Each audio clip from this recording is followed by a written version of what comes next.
Afternoon and welcome to the first of 3 town hall meetings regarding the Fayetteville-Manlius Central School District's review of school start times. Now, I'm delighted to be joined today by our consultants for this project, Dr. Daniel Lewin and Dr. Deborah Temkin, who have been with us not only for focus group meetings, but for a community survey that was administered earlier in the process. While there seemed to be universal acceptance of the research that later start times would benefit, especially our secondary students, there was not consensus in the particular remedy for how we can address adjusting the start times here at Fayetteville-Manlius. To begin, I'd like to introduce myself. My name is Craig Tice. I'm the superintendent of schools. And this has been a topic that the Board of Education has taken to heart.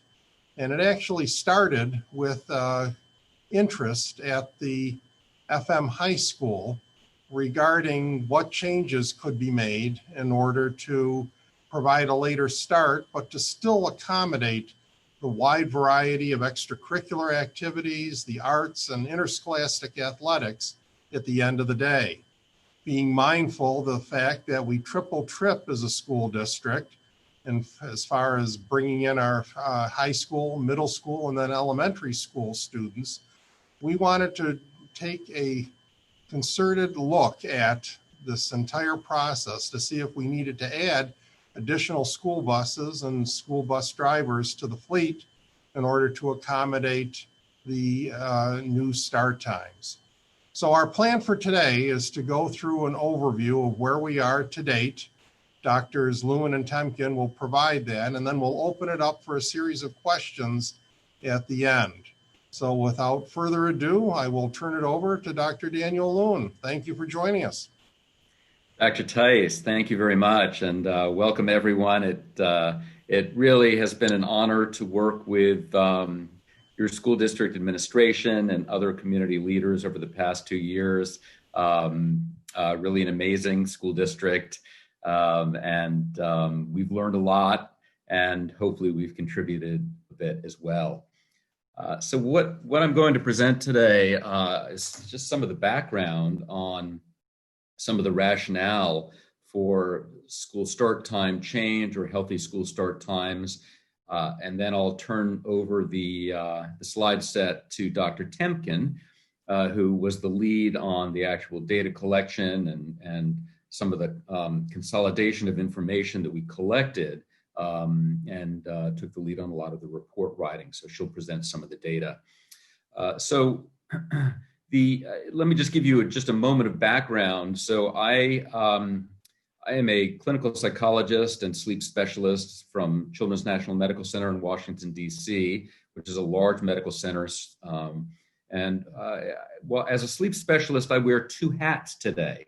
One is to inform you about the science of sleep, but also to give you hopefully some objective and really open background to this issue of school start time change. Dr. Temkin and I have worked with a local school district, Liverpool, and we also worked on a project with a local school district in our area, Fairfax County Public Schools, which is about 180,000 students. So we can give you some context for school start time change across the country. And so we both wear the hat of health provider, public policy expert, but with the acknowledgement, and this is the very important part, that we're not here to convince anybody. We're here to lay out the evidence and in a very rational way, help your school district think through what can be a pretty significant change for school districts in general. Okay, so I'm just going to bring my panel up here.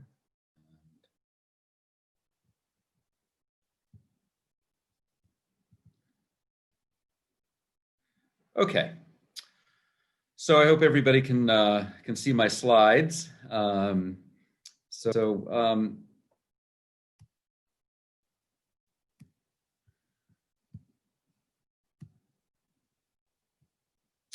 So let me just start by saying that the U.S. Department of Health and Human Services has a decade-long series of goals for health improvement. And back in the goals for 2020, sleep was included for the first time, and for the current goal, which is 2030. And these are general health goals that cut across heart health, exercise, diabetes, overweight, et cetera.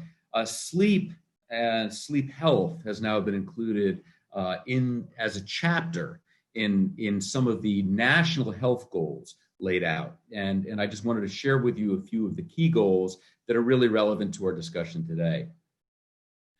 First of all, and this is a new goal for 2030, to increase the proportion of secondary schools with a start time of 8:30 a.m. or later.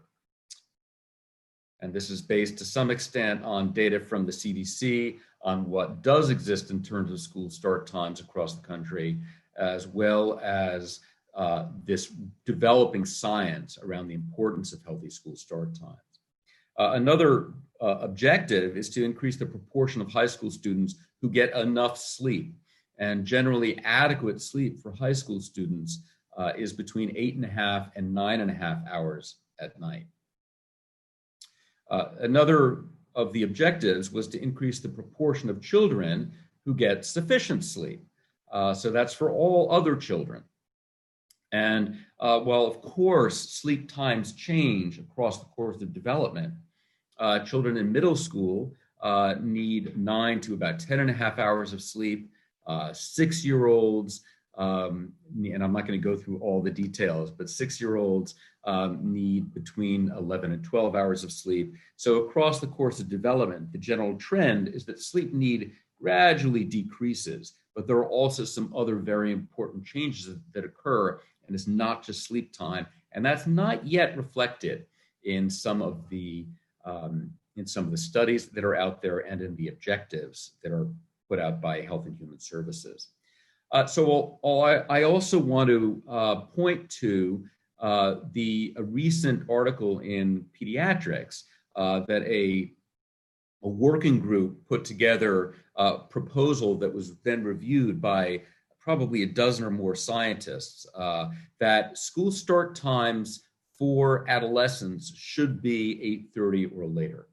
So this again comes from a consensus statement by the American Academy of Pediatrics, which has also been supported by the Centers for Disease Control and other organizations as well. So now let me just share a little bit of the background, the scientific background. So 3 years ago, the Nobel Prize in Physiology and Medicine went to 3 researchers who identified that there are clock genes. That means that our genetic material has clock in it, which means that those clocks regulate the function of every single cell in the body. And the function of those individual cells is important, but also in how they communicate with other cells that have clock. And it's also important across whole organ systems.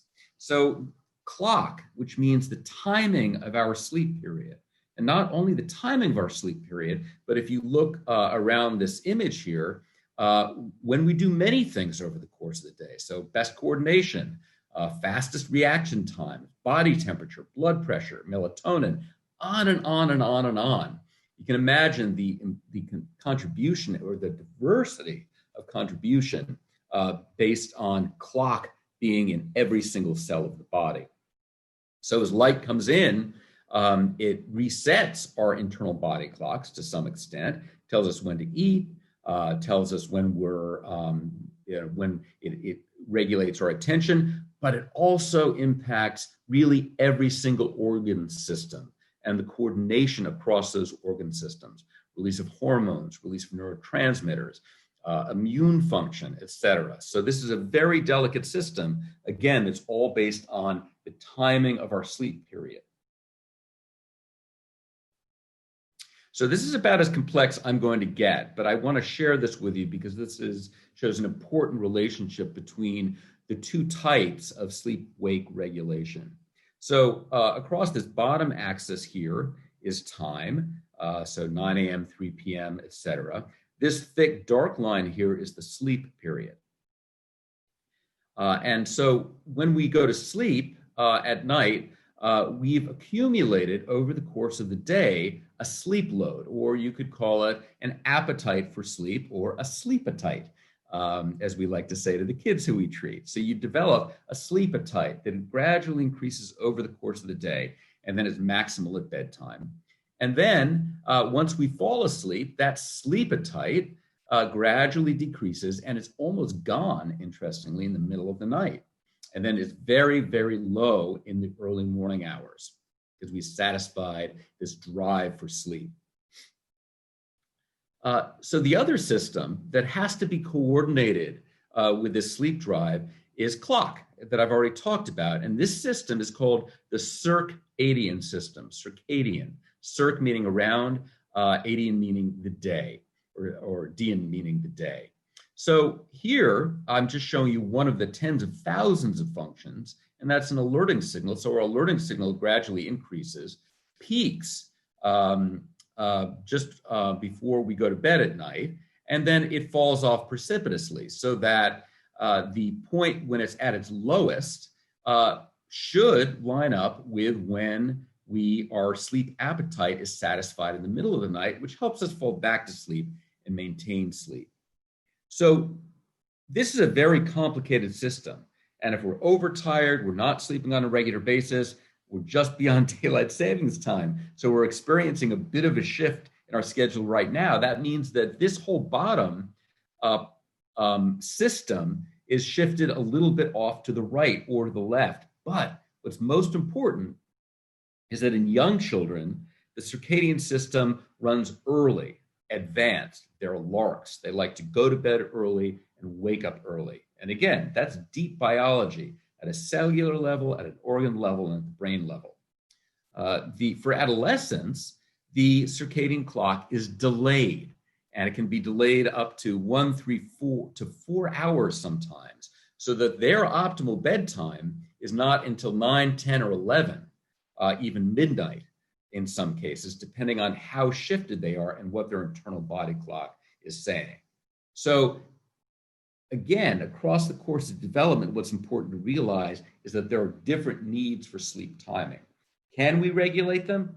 Absolutely. Do we need good sleep habits to regulate them? Absolutely. But the problem is that putting a teenager to bed at 9 o'clock is virtually dysfunctional for them because they just can't fall asleep that early. Then they need an adequate amount of sleep, and they also need their morning sleep.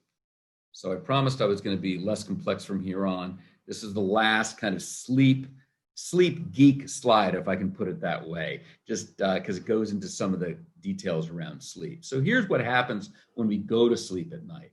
We go very quickly into deep sleep, and that's kind of our deep appetitive sleep, non-REM stage 3. Again, we have time across this axis, so this would be 10 p.m., midnight, 2, 4, 6, 8 a.m. So over the course of the night, we satisfy our appetite for slow wave sleep, and that's pretty much gone in the second half of the night. But our rapid eye movement sleep, dreaming sleep, gradually increases in duration over the course of the night. Now, each of these different types of sleep stages contributes all kinds of different types of physical, mental, learning functions to our brain and body. Rapid eye movement sleep in particular is important for emotion regulation and learning and consolidation of memory. That's when we do most of our dreaming. So when your alarm clock goes off in the morning, interrupts a dream, you're more likely to remember it. So one of the problems comes when we have school start times, HS start means high school start, before 8:30, because for an adolescent whose phase is shifted anyway, when they wake up early to get to school, we're cutting off their last rapid eye movement sleep period, which we think contributes to some of the problems that we see kids having during the day when they're sleep deprived or not sleeping. Not only sleep duration, remember, but also sleep timing. So research on the impact of delayed school start times. I'm going to present you with just a little bit of data here.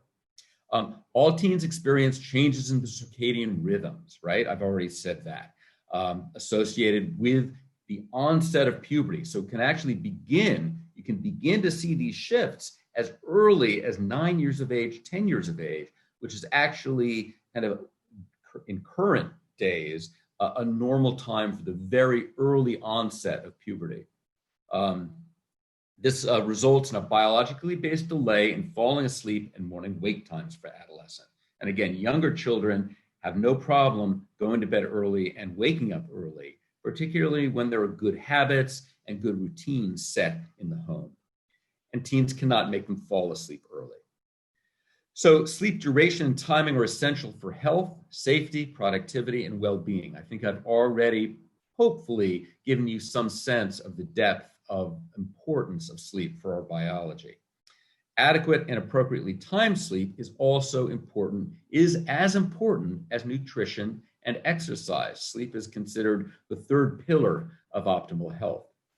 So data points are variable, and any scientific research that you do is variable, but we now have dozens and dozens and dozens of studies looking at some of these factors. Adolescents who are sleep deprived are much more likely to report depression and more likely to have suicidal thoughts. As a complex issue, if there are questions around that, I can certainly answer some questions. But in part, we think it's due to the deprivation of rapid eye movement sleep that contributes to this, dreaming sleep. Drivers aged 16 to 25 years of age are involved in more than 50% of the 100,000 police reported fatigue-related traffic accidents each year. So police in certain districts are supposed to say, was this accident related to sleep deprivation, falling asleep, or fatigue? A couple of states in the country actually have drowsy driving laws on the books. And then multiple studies suggest that shorter sleep amounts are associated with increased risk of obesity, that and the timing of sleep as well, so that the hormones that are released that help us process our food and help turn our food into fat and sugar, etc. If those are not well regulated, we're not getting adequate sleep. We gain weight and we can't process our food in a healthy way. All right. So there is a lot more science out there. I will say that there are some interesting results that I'm not showing today on the impact of insufficient sleep on cognitive function, on education performance and learning. So a couple of data points that are key and particularly relevant for school districts are when school start times are later, there are decreased tardies. There are decreased missed days of school. There are in two Virginia school districts that were right next to each other. One had a change to a later start time. The other one maintained an early start time. There was a decrease in automobile accident rates in the later starting school district. There's data on grades. There's data on test taking. Those are a little bit murky just because there are so many differences in how to measure those factors on when kids take classes during the day.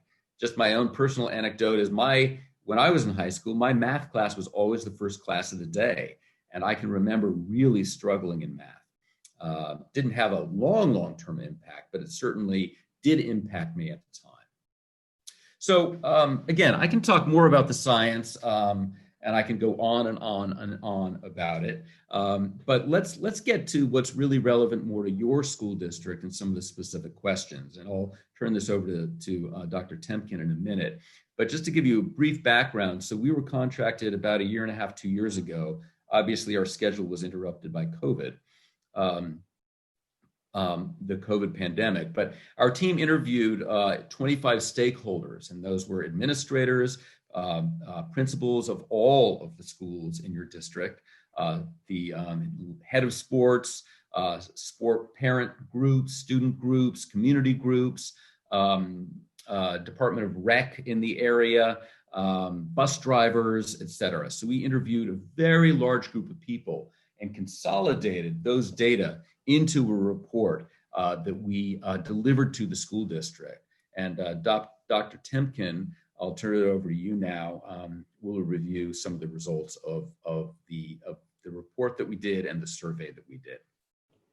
Sure. Thank you, Dr. Lewin. So just by way of introduction, I'm Deb Temkin. I am the Senior Vice President of Youth Development and Education Research at Child Trends, which is a nonprofit research organization in Bethesda, Maryland.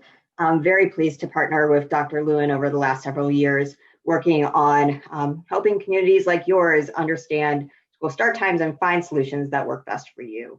So as Dr. Lewin said, we did interview several stakeholders within your community just to understand what perceived barriers are and try to find solutions for them. So what did we find? Generally, we found that there's broad interest in having healthy school start times. As Dr. Lewin expressed in the data, people were understanding and very excited about trying to improve adolescent sleep by changing start times. Broad community engagement around this topic, but certainly some perceived barriers to changing the start times. So we heard about need for both before and after school childcare. We heard about the need to consolidate bus routes and schedules. We heard in particular that there was concern about how early some students are getting to campuses. We heard about concern about moving elementary school start times earlier and the costs associated with that. And we also heard about changes to free lunch and high school meal schedules and how that would be implicated with school start times as well. From doing these stakeholder interviews, we moved on to actually doing a survey. Now, the survey took place just about a year ago, October to November 2019. And we had about 1,500 community members, including parents and students, participate in the survey. If Dr. Lewin, if we can go back one slide. Thank you. So we just wanted to show here that these are the current school start times that you are operating with right now, with elementary schools starting the latest at 8:45 and high school starting the earliest at 7:45. We can go to the next slide.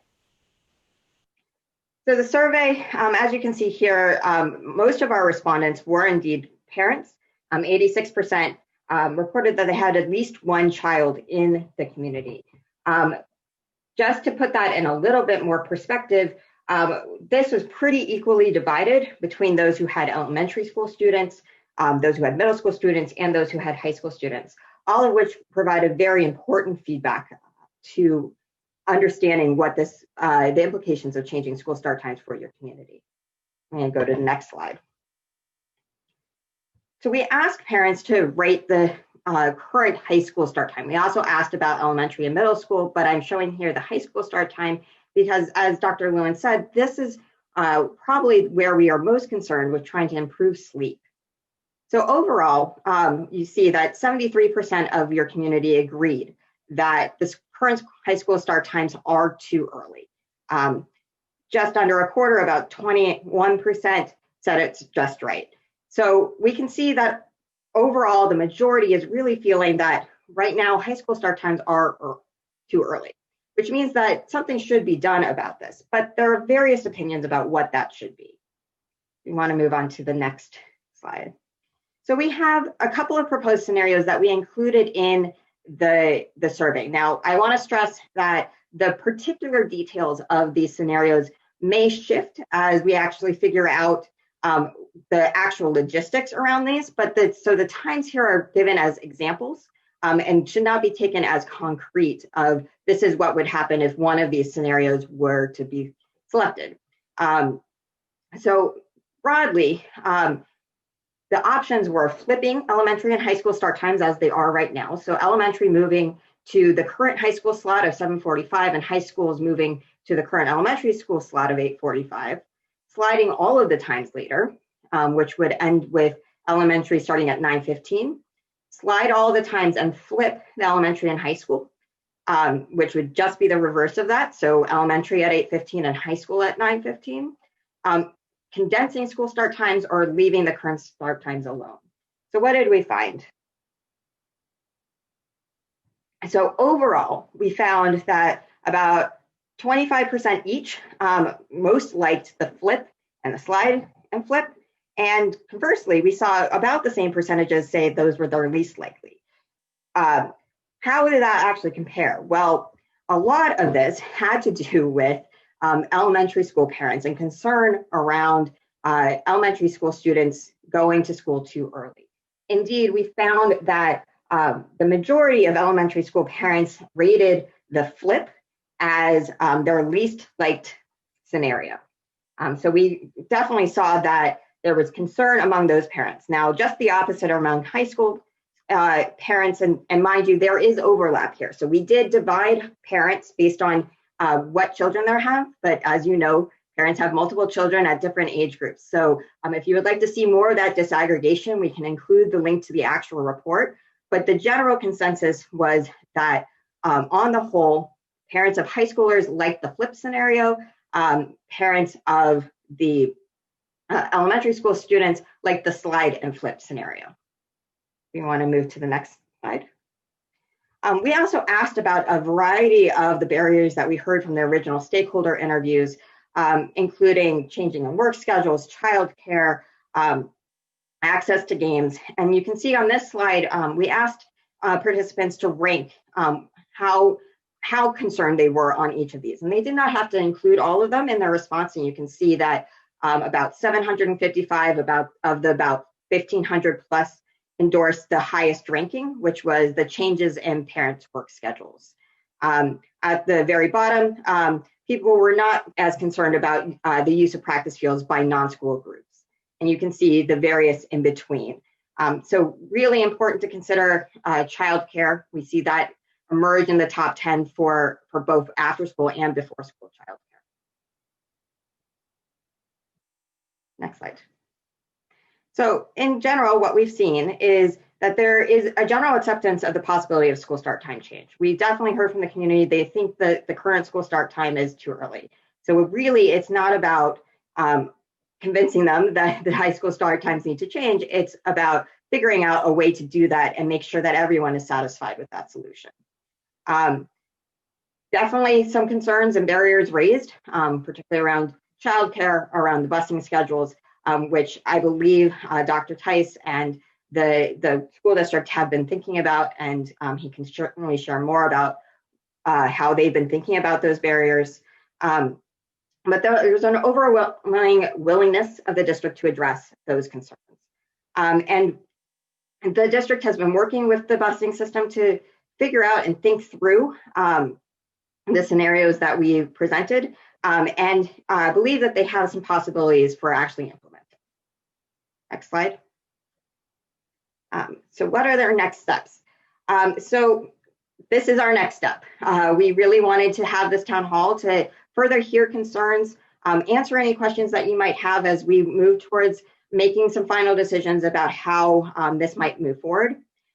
I do want to acknowledge that, of course, we started this research and started this work working with your school district before COVID-19 hit.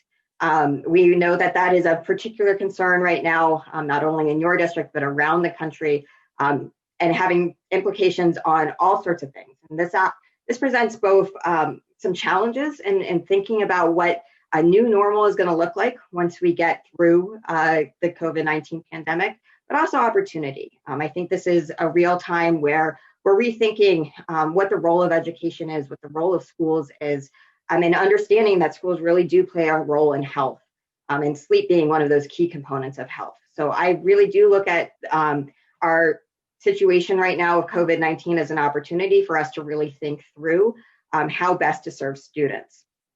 I will defer to Dr. Tice in talking about the final scenarios that they have been working out and planning on implementation, but we really are looking forward to trying to think through how we get to those next steps. Next slide. I think that's it. Yes, I think that's it, because it's not advancing. I don't know why. So thank you, Dr. Temkin. And so I will just say that, yeah, so our goal today is for a productive and positive discussion. We want to hear problems, discuss problems. We also ask, and having run many of these in the past, at different school districts. To, if you raise a problem, think about a solution. Just shooting something down isn't always helpful, because the assumption here is that we're looking at a health-related change, and we want to think through what would be the best solution. And you are obviously the experts on your district and the specific needs of your district. Increased awareness of issues is one of our goals. So we're going to accept questions in a couple of ways, both through the Q&A link that you should see on your screen, and you can also raise your hand if you want to jump on, and we will unmute you. And I guess maybe there'll be video as well. We have our IT expert on who can solve problems and help us through this and answer any questions. So you can raise your hand and we'll get to you so you can actually make a comment. And we're also happy to have a dialogue as well. So that's it for our presentation. So maybe I'll stop sharing my screen and we'll come back to the main conference. And I see that we've got a bunch of chats and some Q&A. So the first question, what is the timeline for implementing any changes, especially given the pandemic? Dr. Tice, would you like to take that? Certainly. With any consideration of switching school start times, especially given the concerns that were raised in both the focus groups and the survey, it probably would require the Board of Education and the administration to develop a budget that, as I indicated in my opening remarks, would include additional school buses and drivers. I think in order to condense some of the times, in order to accommodate after-school activities and interscholastic sports, we would have, as a district, to consider consolidating from a triple trip process into a double trip process. Ironically, Dr. Lewin and Dr. Temkin, you'll be amused to know that the pandemic actually forced us to rethink our busing for transporting students during the hybrid model. Rather than a wagon wheel approach and sending the buses to the far reaches of the district and then to bring them into the center of the wagon wheel, we looked at more of a target, concentric circles, with buses on inner circles versus outer circles transporting the children. So because our transportation department did a very creative job with that, it's given us an opportunity to rethink some of our routing. And so in order to plan ahead, we would have to secure the additional buses, which always are a separate referendum for the public to vote on. And so we would have to plan in advance. Other districts, such as Webster Central Schools in the Rochester area, where I was a former science teacher, they gave their whole community more than a year's notice in terms of the transition, not just to accommodate the budgetary impacts for things like school buses, but also to work with their local town parks and recreation and extended campus adult learning to provide childcare in the afternoons as well. So this is nothing that we would rush into. We would have to plan accordingly. And what we found in the past also is, and particularly in a school district where the community is very, very, very involved, which has been my impression of your district, is that implementation is important, and that communication and rollout and planning and addressing some of the needs and concerns across the district, which are always, having worked with a school district of 180,000, the needs are incredibly diverse. And one of the keys that we've learned in working with districts is that the anticipation of change is the most painful and difficult part of this.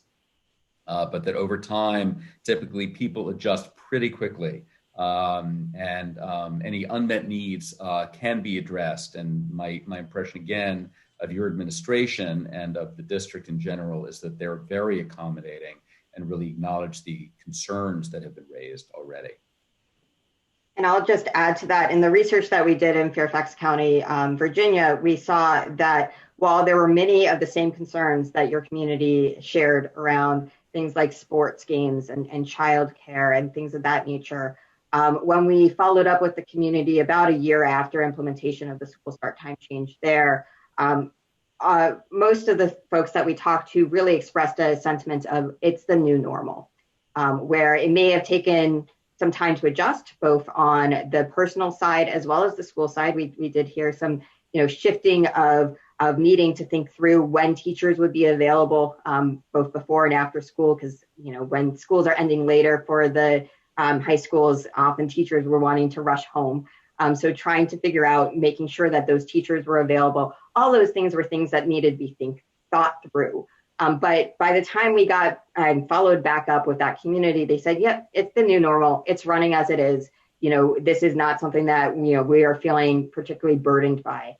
And that's really good to hear. And especially just a year out from actually starting that implementation, we're hoping at some point to get back to really, now that it's about 5 years after that school start time change went into effect, really hear what has happened now.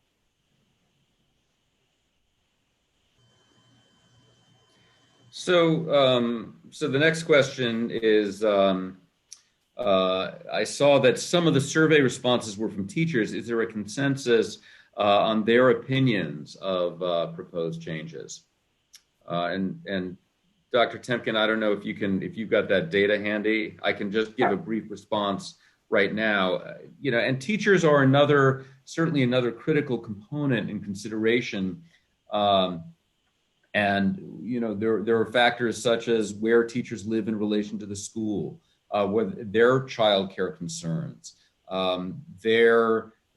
In some districts, and this is very much the case in Fairfax County, many teachers, to afford the DC, Maryland, and Virginia metropolitan area, had 2 jobs. So they were moving to another job. Or if their times shifted in school, they would be dealing with different traffic patterns. So it is a good question, and teachers do have different needs to some extent than parents. Yeah, and just to follow up on the specific survey data, school staff were a little bit more likely to rate the current start times as just right, but still a majority of them thought that high school start times were too early, which I think is an important note, because I think they are the ones interacting with students on a daily basis, really seeing how tired those students are in class. So that acknowledgement is really important. Beyond that, just in terms of their most preferred scenarios, school staff were more likely to prefer the flip, but is equally as likely to want to leave the current start time. So about 23.5% said to either flip or leave the current start time, and least preferred among them was generally the slide. They didn't want all of the school start times to go later.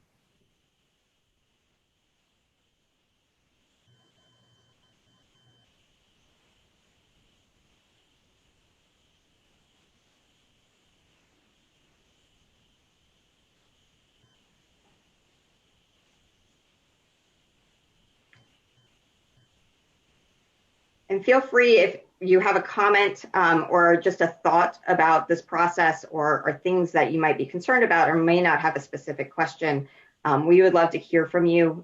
You can feel free to either type it in the Q&A box or raise your hand. We really do want to make this a dialogue.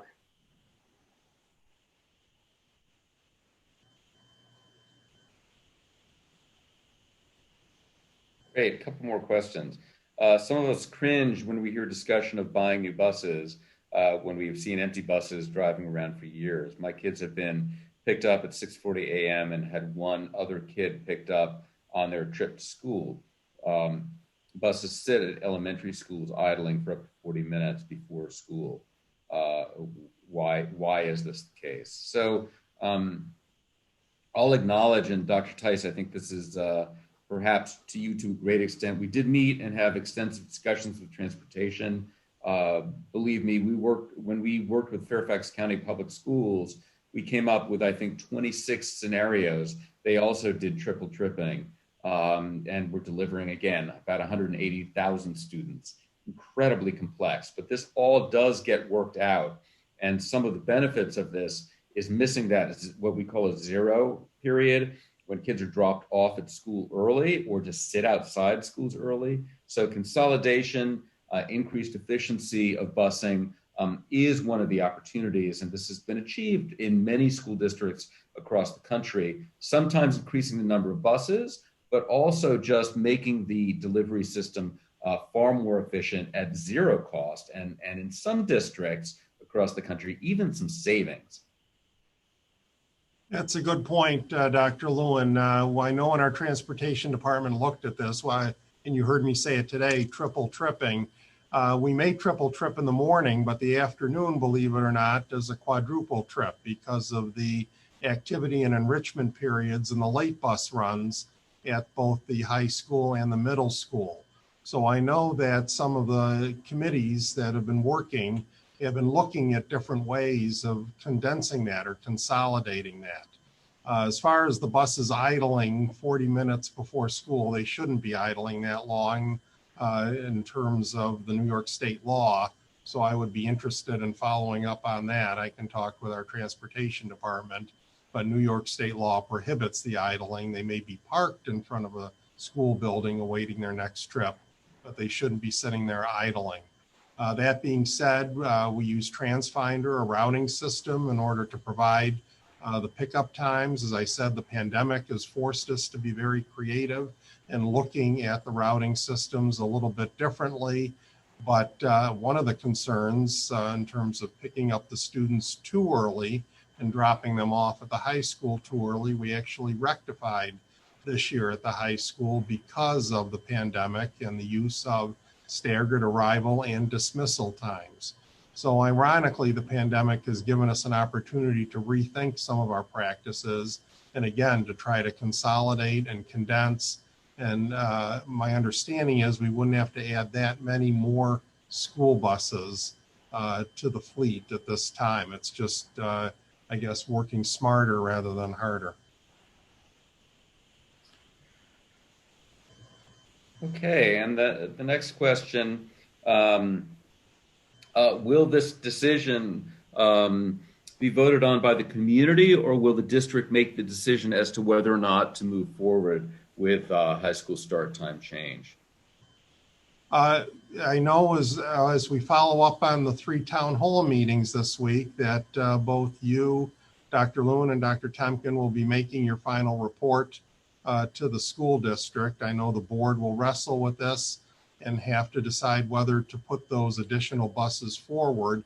So in a sense, it will be the community weighing in on that additional bus purchase, whether they would be interested in moving forward with those start times, because whether we pick a slide, flip, condense in order to resolve this, the community will be involved, if for no other reason than the purchase of the additional buses.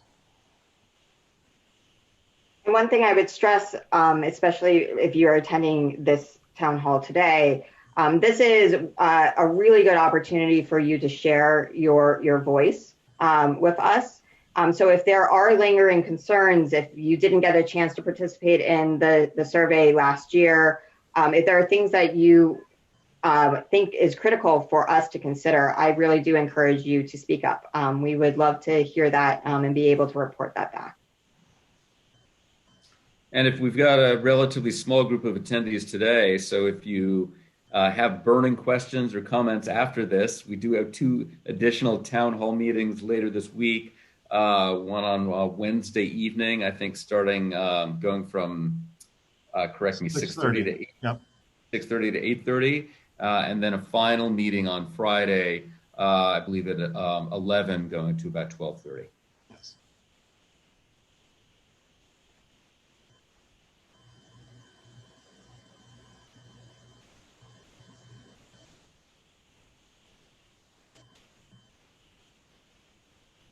Okay, another question.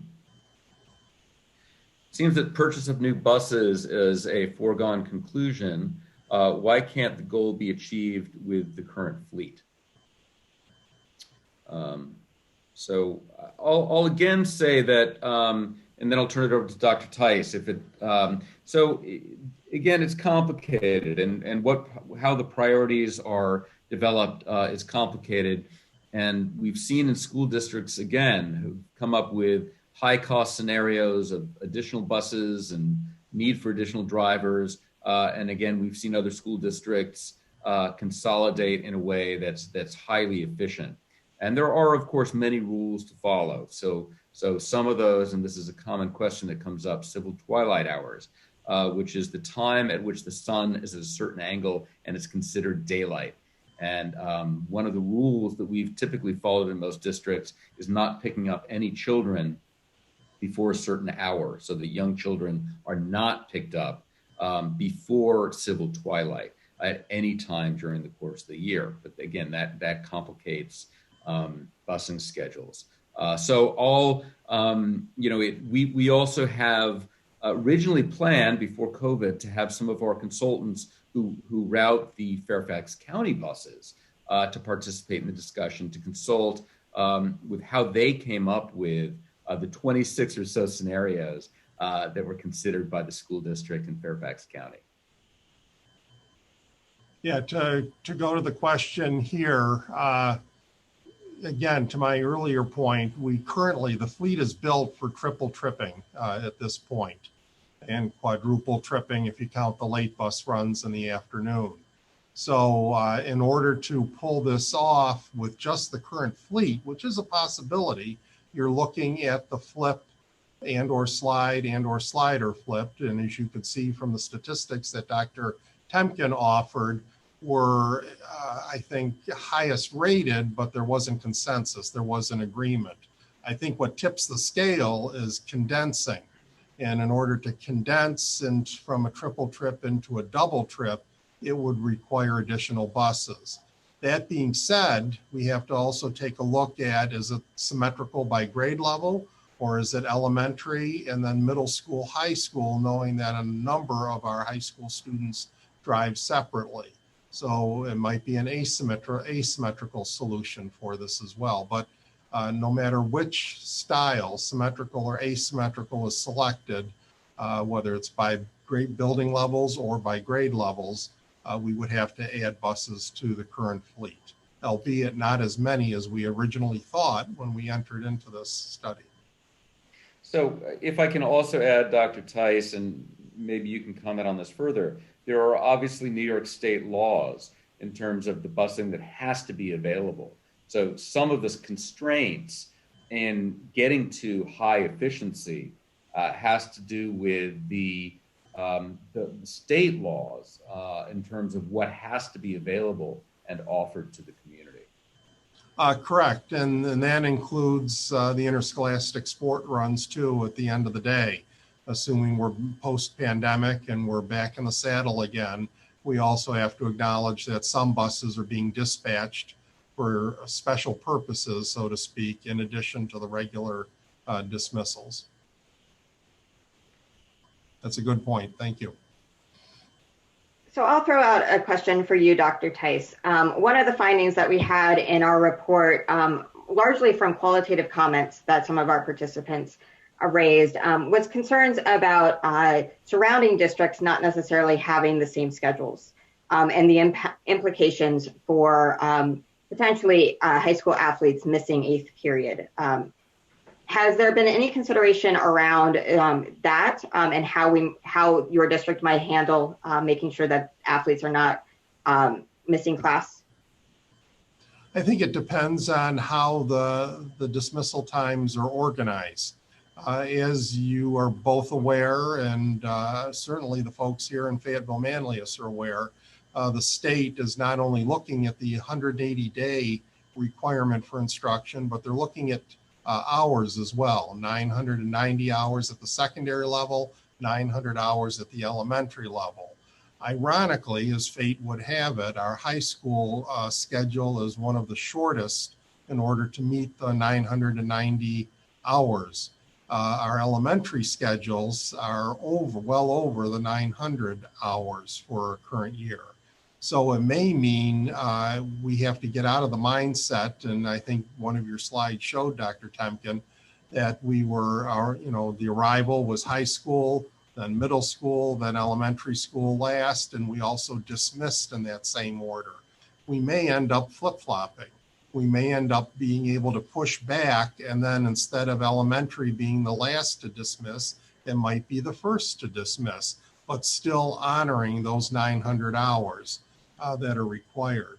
So I think the mindset that everything is symmetrical, high school, middle, and elementary on both ends of the day, we may be able to find some time that allows the student athletes not to miss class, for example, because we're able to flip not just for the entire day, but perhaps at a dismissal, moving the elementary earlier because they only need 900 hours where the secondaries need the 990. Great question.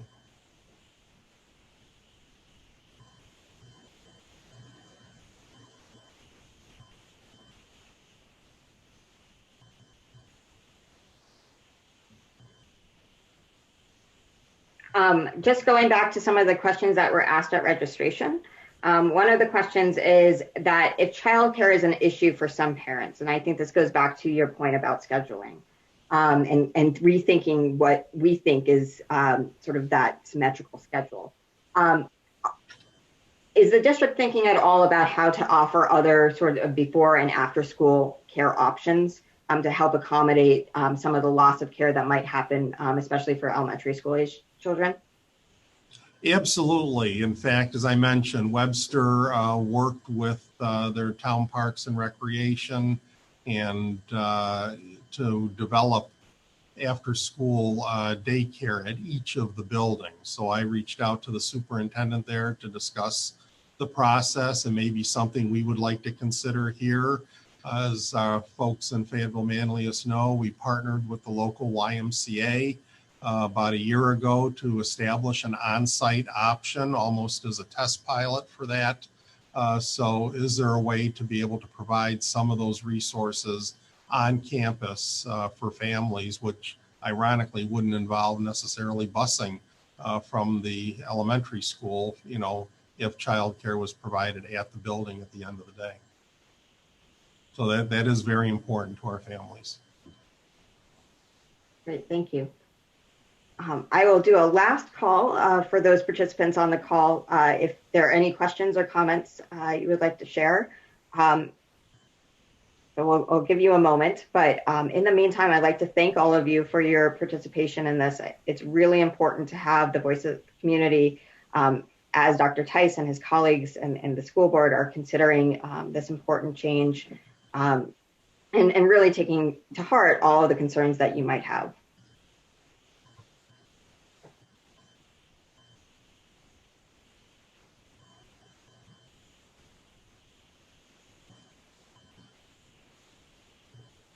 I am not seeing any additional questions or comments, so I'll turn it back over to Dr. Lewin or Dr. Tice for any closing comments.